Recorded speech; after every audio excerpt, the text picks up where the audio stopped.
are the tried and true. And the path less trodden. We are the greats of the past. And the authors of the future. We are a lifetime of passion, practice and performance. The dry runs and dress rehearsals.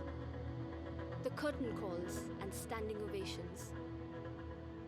We build a world by day and bring down the house by night.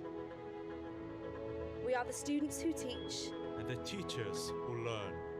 We are the raw potential and the finished article. The beginner and the virtuoso. We defy convention and drive ingenuity. We push ourselves and each other. We are the classical and the experimental. The iconic and the emergent. We open doors and shatter boundaries. We believe in art and people. We pursue the best to become the best. We are Guildhall.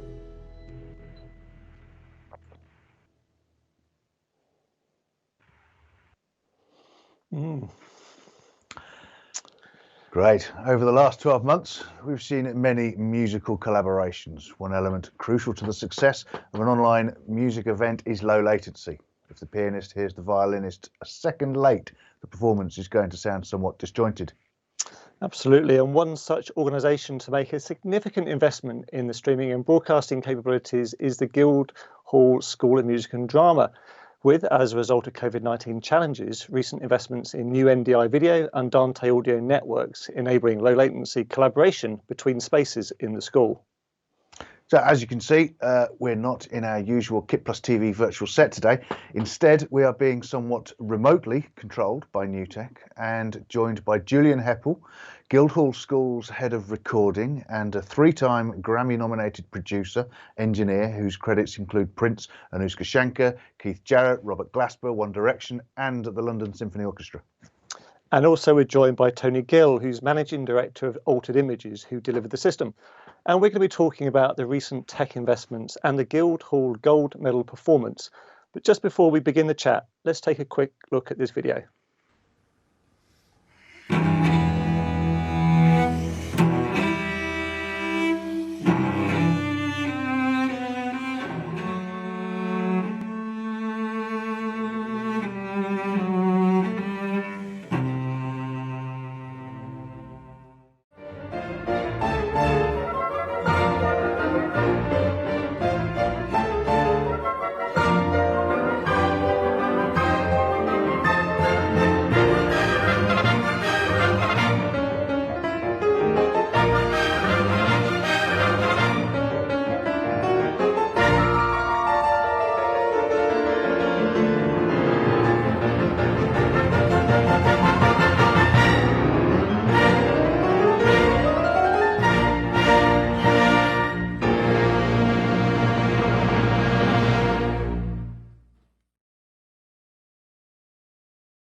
Excellent, excellent.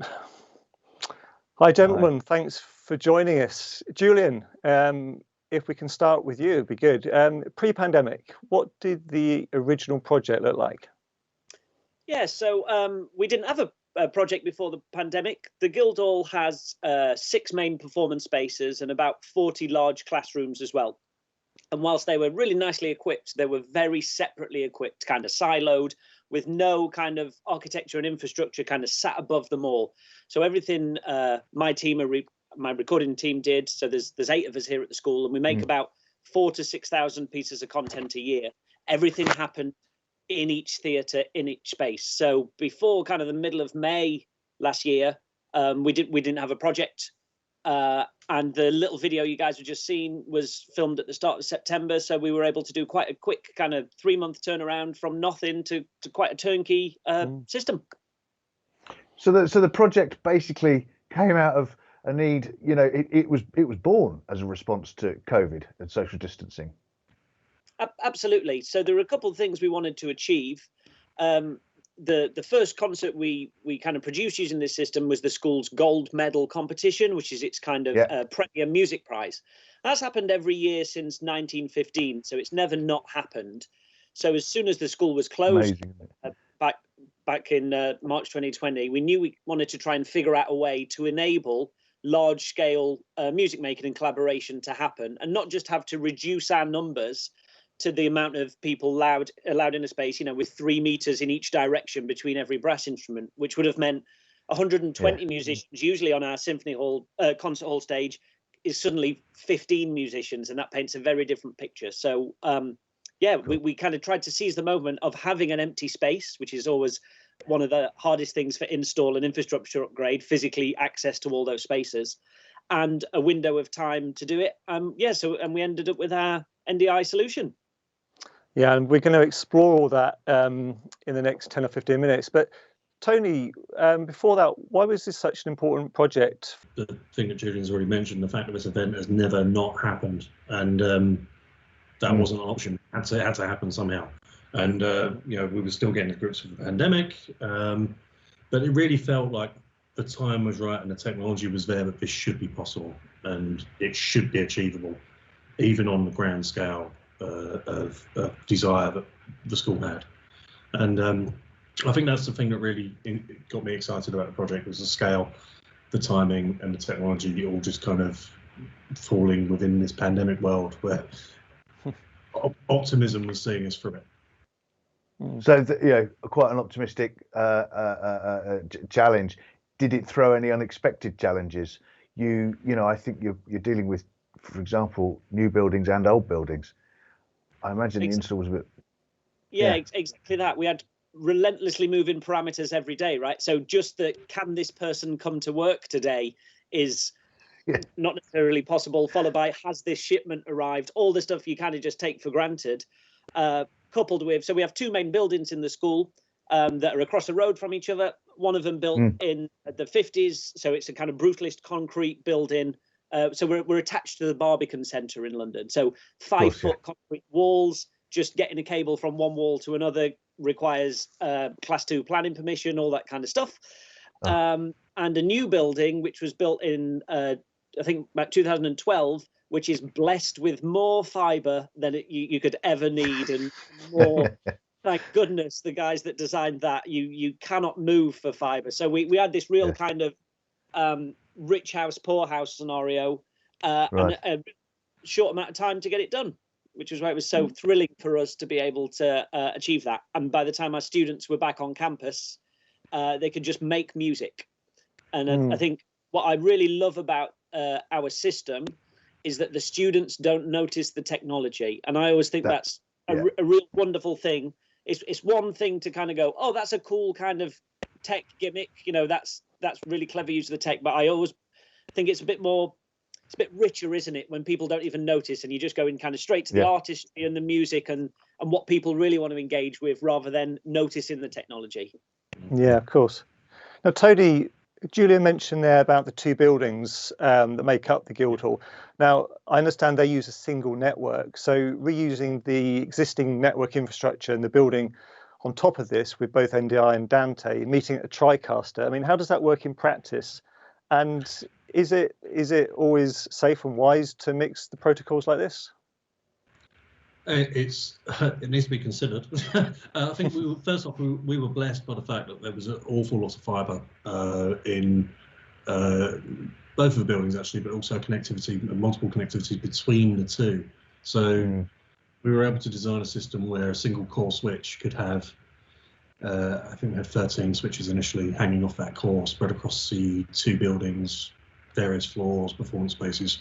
So we were able to present enough points of entry without doing any damage to the older building, 50s build with big walls. There was already enough copper and bits and pieces in place that we could make use of the existing infrastructure and design the system to meet purpose, but with existing coding that was already in place.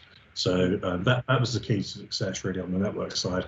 In terms of managing NDI, Dante, really, it's just down to VLAN management, and we kind of split those switches down in a simple way that anyone on site knows. First 8 ports of one NDI or Dante. The second 8 ports are for the other, and then the remaining ports on that switch are all for control. And everything was designed in such a way that as long as you followed that simple rule, if you needed an NDI device on that switch, then use port X to Y and off you go. And that kind of keeps it simple for guys on the ground. And it makes it so quick for us. So we've now got access into about 75 rooms on campus that we've never had before. So all of the other challenges that social distancing brings and certain amount of people being allowed in certain rooms, it's so quick and easy now for me to get the contents of one room into another, or rooms that I could never dream of having recording facilities in them now. You know, I can rock up with a pair of mics and a couple of cameras, 3 Cat 5 leads, and I'm good to go in literally 4 minutes. And that would have been, let's pack a couple of flight cases of stuff, we'll push it out. You know, the speed in which we are able to deliver content and the practicality of it, it's really revolutionary for us here. We can just make so much more good looking stuff that can all just flow, and it's just all moving all the time. So it's really absolutely game changing for us. And we are sorry to ramble on there, but just no, go on. Our team were primarily from an audio background. We're most of us are audio engineers, and one of the beauties about the VMC and the way the Newtek stuff works is it's so easy to operate. Everything is where you think it would most probably be. So even if you don't know how to do something, finding the way to it could not be more straightforward, which I think is a real testament to the Newtek. And I think you've hit on the number of spaces around the facility that you can now tap into. But from the gold medal performance side of things, is it safe to say that without TriCaster, NDI Dante, you know, it couldn't have happened the way it did? Oh, not a chance. It would have been a piano and soloist as opposed to an orchestra. Whereas that video you guys just saw, that was filmed 20 minutes into our first rehearsal. So we sat the musicians down and kind of said, look, we're trying something. Is this going to work? We think it will in theory. We've done a bunch of tests, but this is not a known, there's not a playbook on how you split an orchestra apart by 900 meters, right? And they just got it, intuitively. We said, all right, let's have a go. And 15 minutes in, we're, filming little demos and it's all working, and people are worrying about the music, not the technology, which is exactly the point that we were hoping to get invisible tech. Yeah, absolutely. And Tony, what were the challenges you faced on the install? I mean, how did NDI and Dante help make it all possible? Quite simply, it wouldn't have been possible without it. I can't see. I mean, Julian had a baseband system there, but I think the real benefit has been on the surprise of the ease of being able to move stuff around and the flexibility that these technologies give you was far beyond what the baseband system could cope with. I don't think that's over-exaggerating in the way, is it, Julian? Not at all. And what it's allowed us to do is this term, these 2 terms that have just gone, where we've not been able to invite audiences into our spaces. Our students haven't had any reduction in the amount of performance they've done. So because we have this system, we're able to stream out of all our spaces at once. The VMC's got 4 mix engines on it, so we can do 4 shows at once and do most evenings. So we can have an opera going on in one theatre, a play going on in another, a big band gig in another, and a string quartet in a fourth. And that can all happen. So our students have been able to experience the same kind of performance output as they would have done pre-pandemic. And without this system, we'd be in a very, very different place, because we wouldn't be able to share that work, and our students wouldn't have that kind of performance experience. So it's quite literally defined what we as an institution have been able to do in the last couple of terms. I mean, Tony just touched on the fact there that was baseband initially, and if you were trying to introduce this kind of setup with baseband video as well, latency would have been a big issue. I'm interested whether with this new, with NDI and Dante installed, what feedback have you had from, say, conductor performers? Is latency low enough? Is it worth, Yeah, it absolutely is. So our numbers are, we're 6 milliseconds round trip campus anywhere to anywhere on audio. So we've got an SSL system T that sits at the back end. That's a joy. And then we're just under 1/10 of a second anywhere glass to glass with a camera. But that's using, so what the things we couldn't change are the screens that are in the rooms. You know, some of these classrooms have a 200 quid HDMI telly on the wall, and that's what's going to be on there. So we kind of had to work back from what was available. So we just done a couple of common sense things. So, you know, when we mic up a brass section, I'll close mic them so that I can get the audio round quick enough to try and reduce a little bit of the delay that the conductor might be hearing. I never put the conductor in the same physical space as any musician, so I'm never against the speed of light. And the NDI system ensures that I can get the picture on screen to everyone at the exact same frame. And we've just simply had no problems. We've done maybe 10 kind of large scale projects with conductors, and they've all kind of walked in and gone, oh yeah, I get it, fine. And when you say to them, it'll be, less than a tenth of what it is if you do a gig in Westminster Abbey between the organ delay, they'll go, oh right, yeah, I get it. Not a worry. Yeah, okay. Yeah, it's just fun. We were Tony and I were chatting the other day. Like, quite often, classical musicians don't get to experiment and do fun stuff. You're playing more often than not music that's a couple hundred years old, totally acoustically in a concert hall that's lit in bright white, and there's an etiquette that changes very slowly. So there isn't a huge amount of opportunity just to play and try new tech things in that kind of world. So yeah, it's been real fun, and all of our students have just found it quite engaging and exciting. And they're able to play large scale symphonies at a time when no one else is, and they're here to play music and make music and engage in music making and collaboration, and they can do that now because we got a bit of kit that kind of takes care of it. Yeah. And I know you've slightly touched on this in your previous response, Julian, but give us a typical day at the Guildhall and how TriCaster and NDI has changed things like your concerts, your streaming, and your student performance reviews. Absolutely. So a typical day might be, and everything we have in every room is on this network. So we've got about 90 Dante devices and about 200 NDI endpoints now, and various ins and outs and converters and cameras and that kind of stuff. But a usual day might be 3 sessions happening in the recording studio. We might have in a music hall maybe a string quartet recording in the morning and perhaps a vocal concert in the afternoon. There'll probably be a play going on in one of the theatres and an opera in one of the other theatres, and then a more large-scale concert in the concert hall, plus kind of maybe 10 lectures that also need grabbing and capturing or streaming out to this place. And then there might be we can't fit everyone in this room, so we need to use another room as an overflow. Kind of just stuff happening all the time. Yeah. And that used to be roll kit into rooms, try and set it up. Have we got this one? Pinging your way through a patch bay because something's labeled incorrectly. And now it's, click a button at home and it's done. We've mixed gigs remotely a whole bunch of times, both on the audio and video side of things, to reduce the numbers of people in the control rooms, that kind of thing. So now each of our engineers, desk at home is a fully functioning control room. There's all sorts going on. Our ethos is like we want it to be as busy as possible and our students to be as engaged and doing as much as possible, right? That's the kit is here to be used, not to be kind of looked at and polished. Although I could do with cleaning most of it. I've just noticed in here. I mean, it sounds pretty close to I don't want to say normality because it can't be, but you've got stuff going on.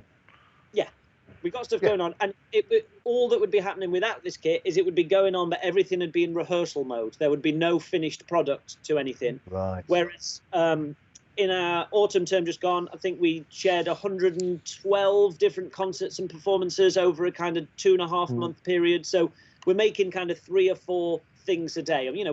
There's 1,000 students. We're a small institution. We're not a big TV company, right? And there's in my department, there's 5 engineers. So we're not loads of people, but we can churn out so much stuff because it's easy, That's interesting. Oh, that's just exactly what I was just about to say. Is that you've got staff and students there, and we've said technology needs to be somewhat invisible to allow the creative process to. They've got to concentrate on their job. So how are they? I mean, how are they interacting with it day to day? Is it genuinely the learning curve? I guess is what I'm getting at. Absolutely. So from a performance perspective, it's obviously different performing to camera than it is performing to an audience. but we've tried to flip that so that our acting students are getting more kind of TV experience, and for our music students, they're engaging more in a kind of studio process, right? So we've kind of tailored some projects to be making kind of more like telly records than a concert, that kind of thing. So we tried to flip that there, and then we've got some technical students on we have a theatre technology course, which historically has never touched on broadcast. It's been, lighting and video and sound for theatre.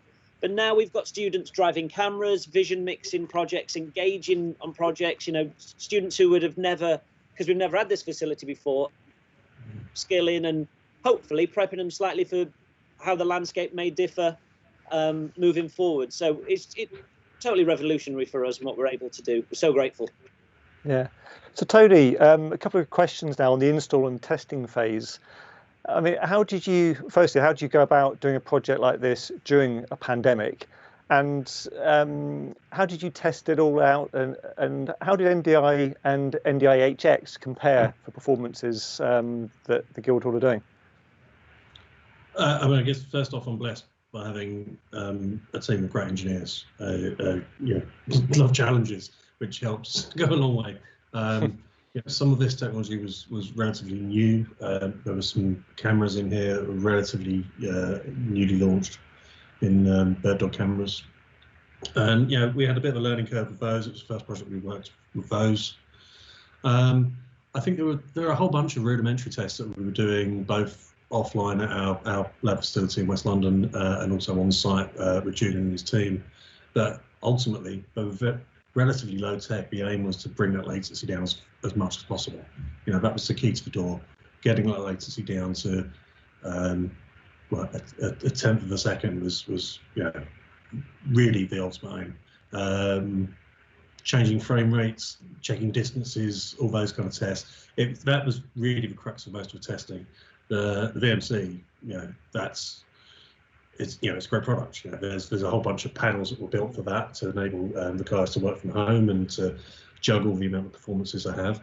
I think the challenge on this technically was learning the new technologies of cameras and combining the NDI Dante and control over a big scale network. That was the biggest learning curve for our engineers, and I think we certainly learned some lessons along the way, and we're applying that elsewhere now.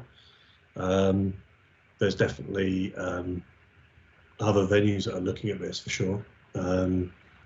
I think it's just interesting for me now that the ability to go from the start of pandemic, when people were talking about distance learning and how that might look, to this type of environment where we're really embracing the technology to do something really clever with it.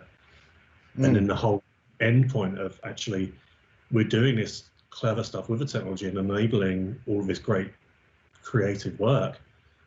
But the end result is also now that all the foreign students and people that would never be able to have their parents come to see the performance, and now they can not only see their child perform, but they can almost feel part of that process. And that's a whole different step away from basic distance learning that we were all discussing, for years. This pandemic has opened doors to a new way of working for many, many people. And tech-wise, as far as the install goes, without overlooking it, you've got let's say we go for the TriCaster Elite or whatever, because I think the VMC is now effectively a TriCaster Elite.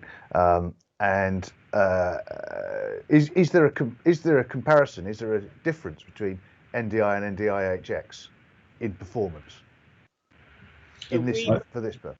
Yeah. So we have full fat NDI because we got a couple of frames quicker out of it, but that was pre the new ndi-hx kind of protocol that's come out. So what we do now is we do full fat NDI in all our performance spaces, and in our kind of smaller classrooms where we might do lesson grabs, that kind of thing, we do squash down HDX.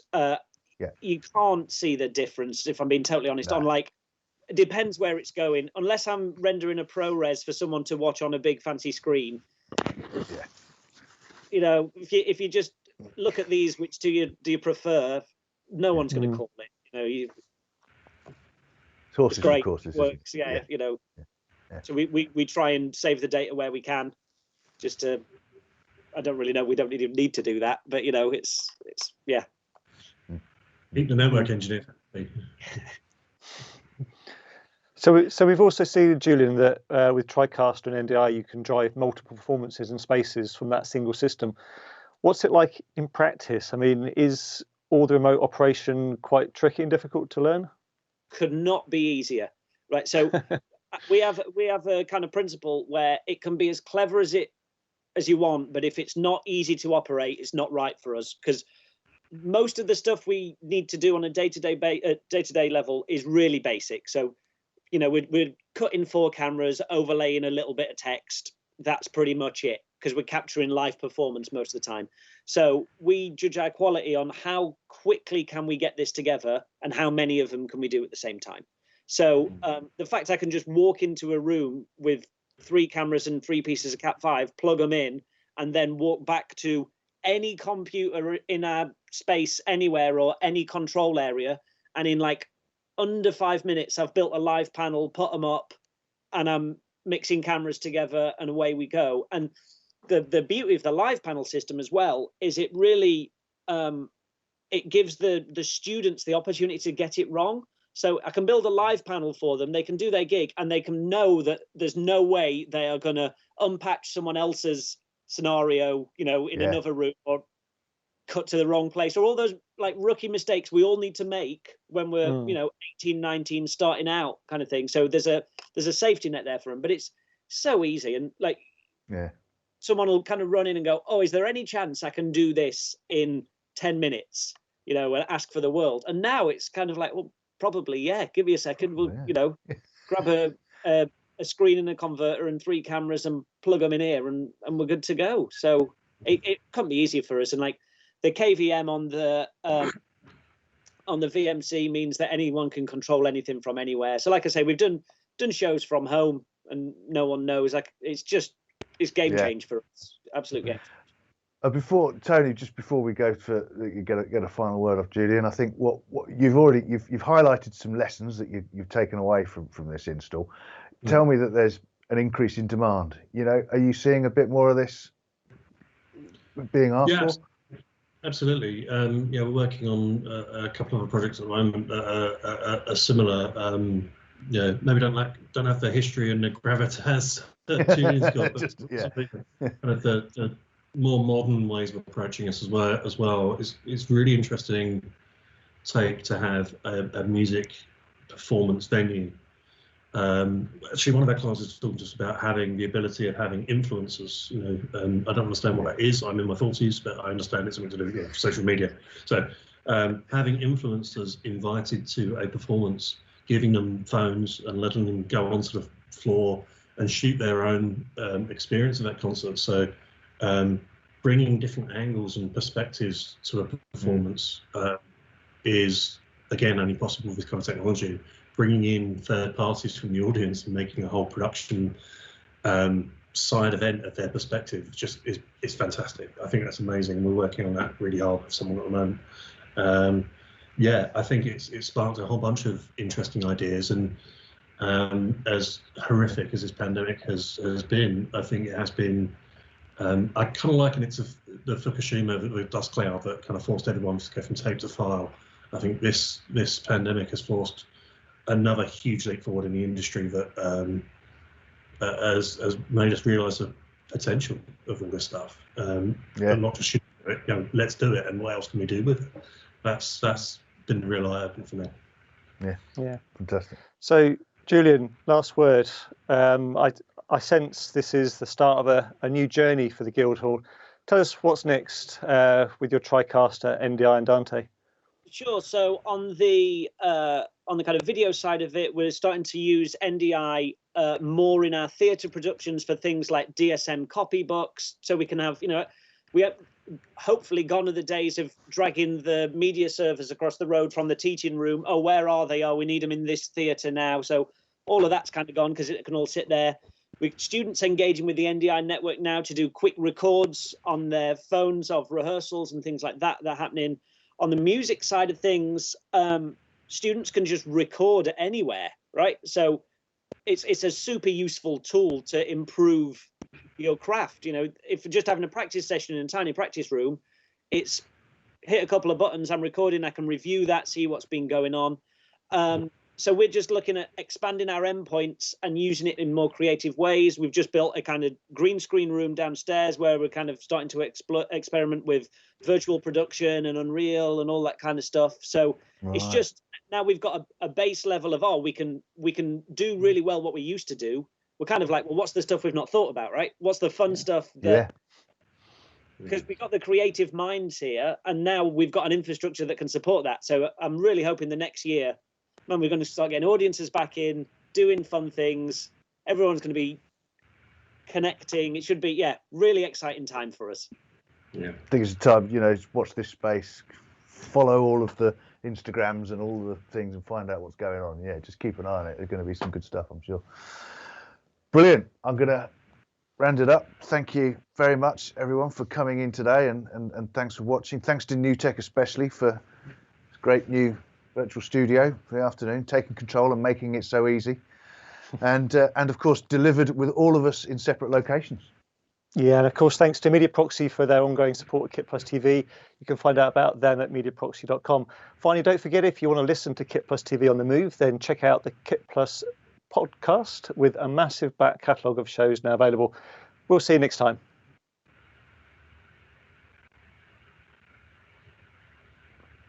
Fantastic.